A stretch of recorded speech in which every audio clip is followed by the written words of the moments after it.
Semaine de la tendinite, jour numéro 1. Bonjour à tous, je suis Cédric Maillet, diététicien, nutritionniste et expert en bien-être depuis plus de 10 ans. Alors effectivement, aujourd'hui, nous allons, enfin toute la semaine d'ailleurs, nous allons parler de la tendinite et tout ce qu'il faut savoir et surtout toutes les solutions naturelles qui fonctionnent. J'en ai eu beaucoup, j'ai eu beaucoup de personnes à mon cabinet et également dans mon magasin bio qui venaient me voir pour des tendinites et j'ai des solutions vraiment qui fonctionnent très très bien. Avant toute chose, si vous souhaitez télécharger mes deux e-books, vous avez un lien juste en dessous.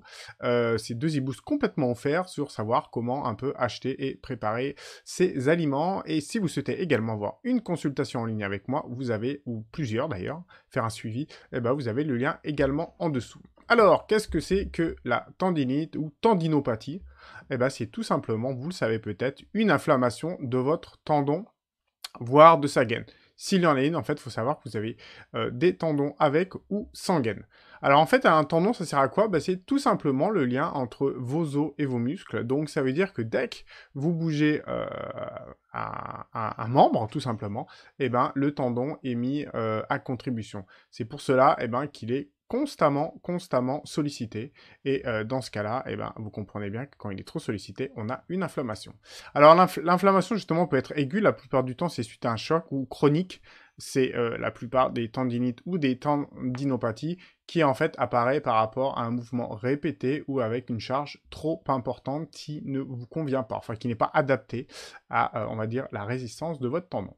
Alors en fait, en général, c'est le tendon vraiment de l'épaule qui est le plus touché par la tendinite ou la tendinopathie, mais vous avez également toutes les autres articulations comme le poignet, le coude et les genoux qui sont les plus fréquentes. Après, ça apparaît de partout. En fait, la tendinite ou la tendinopathie est vraiment, elle rentre dans le cadre d'une TMS. Vous savez peut-être, la TMS, on en parle souvent au niveau du travail, surtout quand vous êtes quand vous avez un travail et vous utilisez, on va dire, toutes vos articulations. C'est donc un TMS, c'est-à-dire c'est un trouble musculo-squelettique. Et en fait, pour revenir à la définition du tendon, en fait, le tendon, on peut vraiment le considérer comme un câble, comme un câble qui lie, comme je vous ai dit, l'os au muscle, et dont sa composition principale, c'est la fibre, la solide fibre de collagène, qui est vraiment une fibre très très puissante. Et il faut savoir que le collagène est la principale fibre, la principale protéine de notre corps. Alors, l'inflammation, comment est-ce qu'elle apparaît? Enfin, l'inflammation trop chronique ou sans ménagement de l'articulation peut entraîner en fait une dégradation ainsi qu'une destruction du tendon. Ça, vous le savez peut-être si vous suivez mes vidéos. Effectivement, quand on a une inflammation, on entretient un système notamment de destruction. Et ce système de destruction peut être nécessaire pour la refabrication. Mais par contre, quand il est trop chronique, pardon, je vais y arriver, et effectivement, là, on abîme de la matière, et après, pour réparer cette matière, ça prend vraiment beaucoup de temps. Alors, en fait, c'est une destruction, une dégradation qui rend, évidemment, plus faible la solidité de votre tendon, et qui peut entraîner jusqu'à la rupture de ce dernier, et dont la seule solution est le geste chirurgical. Alors, je vous conseille vraiment de prendre en compte la douleur et la prise en charge de votre tendinite ou tendinopathie, car sa guérison prend, en fait, beaucoup de temps.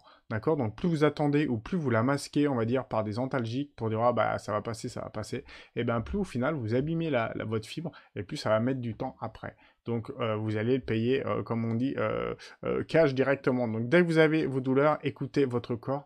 La plupart du temps, les douleurs du corps sont un signe que ça ne fonctionne pas bien, et il faut vraiment écouter son corps, parce que, bien évidemment, si vous le masquez avec des antalgiques, vous tirez, comme on dit, un peu sur la corde, si on peut le dire, et vous abîmez encore plus, dans ce cadre-là, votre fibre de tendon, et ça va mettre encore plus de temps, et là on parle tout de suite des semaines en plus, voire des mois ensuite, des mois en plus, au même titre que, je fais un petit aparté, pareil, quand on a des soucis au niveau des muscles, les muscles, on pense que bon, ça va aller vite, et en fait c'est très très long, parce que c'est plutôt ce qu'on appelle des tissus mous dans votre corps.